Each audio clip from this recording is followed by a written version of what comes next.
In the evening of November 22nd, 1987, an unprecedented interruption occurred. WGN Sports anchor Dan Rowan was talking about his reports to the day's Chicago Bears game when the signal cut out. This interruption would be later known as the Max Headroom incident. Who exactly was Max Headroom and why did he interrupt the TV broadcast? Let's find out. During the 9:14 sports segment of WGN TV's The 9 O'Clock News, the signal was interrupted and then home viewer's screen went black. This occurred for 15 seconds before a person wearing a Max Headroom mask appeared. This man was on their screens for 20 seconds while being accompanied by a rotating corrugated metal panel and a static and garbled buzzing sound. The signal was then cut off when engineers at WGN changed the frequency of the signal. After the incident, sports anchor Dan Rowan commented on the incident before turning to his report of the day's Chicago Bears game. Here's the full clip. 12 quarters finally did.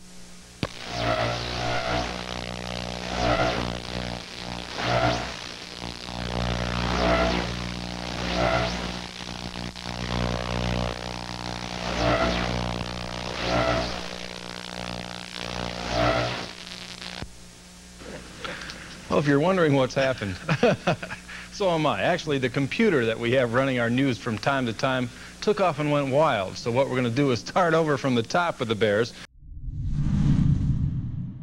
The same night, the second incident occurred around 11:20 p.m. This time at the signal of the local PBS station, WTTW was interrupted. An episode of the Doctor Who called The Horror of Fang Rock was being aired. The episode was then cut out. The same Max Headroom impersonator then appeared, and this time had audible audio with the clip. The interruption lasted for a total of 90 seconds. The pirate broadcast then faded to static, and then the viewers returned to the Doctor Who broadcast. Here's the full clip.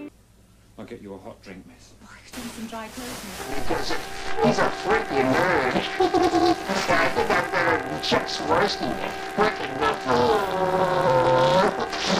Oh, Jesus.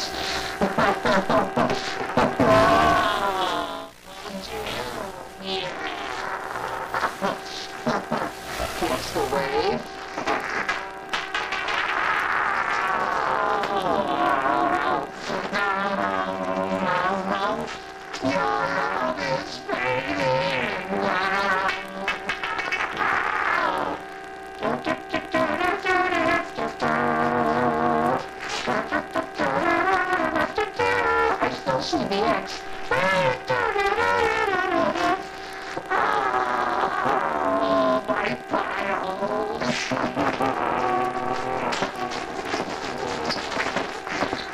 I just made a giant masterpiece for all the greatest world newspaper nerds. My brother is wearing the other one, but it's dirty. Where'd you get footprints on it? They're coming to get me.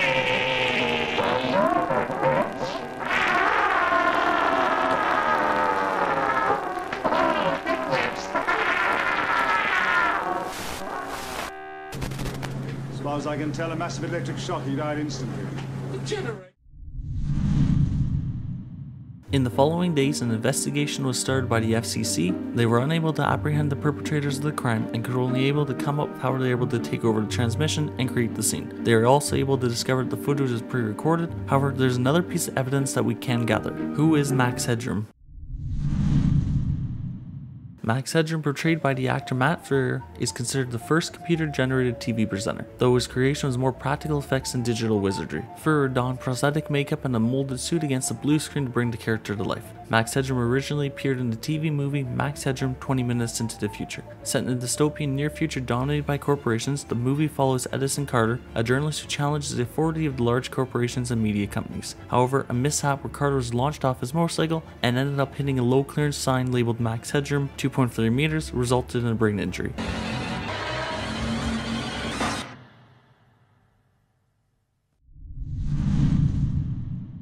To conceal the truth, Carter's brain and appearance are digitally copied, giving rise to the AI character Max Headroom. Through the repetition of phrases like Max Headroom, the digital clone begins to develop its own personality, eventually carving out a niche as a beloved TV show host. Parents are only one rung above politicians, though. You always know when they're lying. Their lips move. Turning our attention back to the Chicago transmission hijacking, we can uncover the details of the incident. The unknown person was speaking with distorted audio, as this was achieved by running the audio through an analog ring modulator with an analog effects pedal. This is the same technique that was used to create Dalek's voice in the early Doctor Who episodes. Forward, or you will be exterminated! The background in the video was a piece of corrugated metal on a swivel mount that was moved around by a person off camera, creating an effect of the video swaying around. Throughout the video, the Max Headroom impersonator made many comments on many topics. Here are the comments as they follow. The Max impersonator had made a comment about nerds at the beginning of the video, but it seems to have been cut short. Because he's a freaking nerd. He then made a comment about Chuck Swirsky being a freaking liberal. Chuck Swirsky is a Canadian-American radio sports announcer. I think I'm better than Chuck Swirsky. Freaking liberal. Oh, Jesus. Afterwards, he then held up a can of Pepsi while saying "Catch the wave," Catch the wave. which is a slogan from an ad commercial by Coca-Cola featuring the Max Headroom character. Catch the wave! The impersonator then held up a middle finger towards the camera inside what appeared to be a hollowed out dildo. Max had then made quick comments and song snippets which were intertwined with excited noises and exclamations.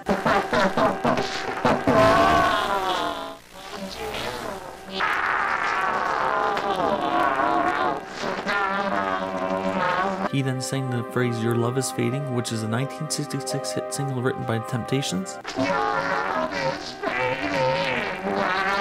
Hummed the theme song from the 1959 animated series Clutch Cargo, then commented "I still see the X," which is a reference to the last episode of the show.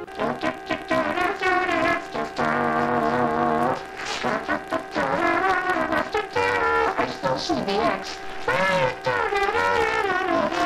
Commented that he had defecated, complaining of his piles. Oh, my piles. And then he made the statement that he had made a giant masterpiece for all the greatest world's newspaper nerds, which is a reference to the WGN's letters, which stand for World's Greatest Newspaper. Oh, I just made a giant masterpiece for all the greatest world newspaper nerds. He also commented that he had been sharing a pair of dirty gloves with his brother. My brother is wearing the other one, but it's dirty. What you gonna put my time? He had made a crude video edit cutting to a scene of him being spanked by a female figure wearing a French maid costume, while he was crying out, quote, "Oh no, they're coming to get me. Ah, make it stop," end quote. They're coming to get me.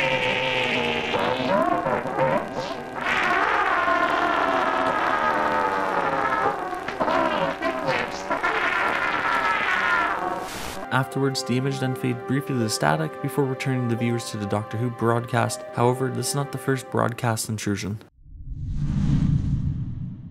On April 27, 1986, the HBO channel was airing the film The Falcon and the Snowman, when an unexpected disruption occurred where the home viewers' TVs went black before a message appeared. It read, quote, "Good evening HBO from Captain Midnight, $12.95 a month? No way. Showtime/movie channel beware," end quote.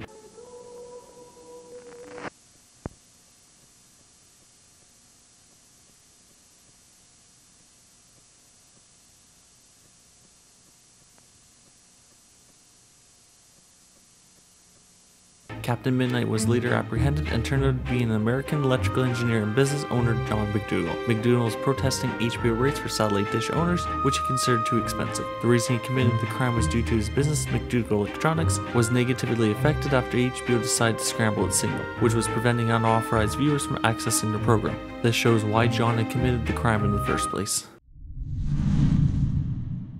In the following days after the hijacking, the FCC opened an investigation into the case. The investigation was conducted, but could not find the group responsible for the intrusion. Over the following decades, despite many unofficial inquiries and much speculation, the culprits could not be identified. However, there are a few details that could be found about the crime. The broadcast intrusion was achieved by triggering a capture effect. The capture effect occurs when weaker signals overpowered and effectively captured by a stronger signal, even if both signals are present simultaneously, which was achieved by using more powerful microtransmission to the broadcasting towers than to the stations themselves. This would have been a difficult task to do back in 1987, but it was possible before American TV stations made the switch from analog to digital signals in 2009. Experts agree that the hijacking would have required extensive technical knowledge and a significant amount of transmitting power. It takes some pretty significant equipment, technical equipment, and some knowledge of broadcast frequencies, microwave frequencies, and a lot of power. The broadcast would likely originate from somewhere in between the site of both stations' broadcast towers. The perpetrators of the incident have never been identified and no motives known. Theories range from an inside job by a disgruntled or former employee of WGN, or was carried out by members of Chicago's underground hacker community. However, despite the investigation that was undertaken by authorities mainly in the aftermath of the incident, the identities and motives of the hijackers remain a mystery. Soon after the intrusion, an FCC official stated that the perpetrators faced a maximum fine of $10,000 and up to a year in prison. I'd like to inform anybody involved in this kind of thing that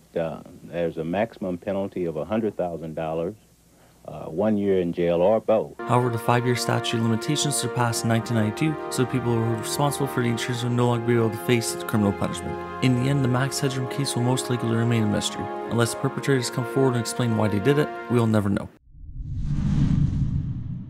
Since the Max Headroom intrusion of Chicago in 1987, the cultural impact has continued to captivate and inspire. Unless new evidence is found or the perpetrators come forward, this incident will remain a mystery. Please like, comment, and subscribe. Remember, stay open and stay curious. Thanks for watching.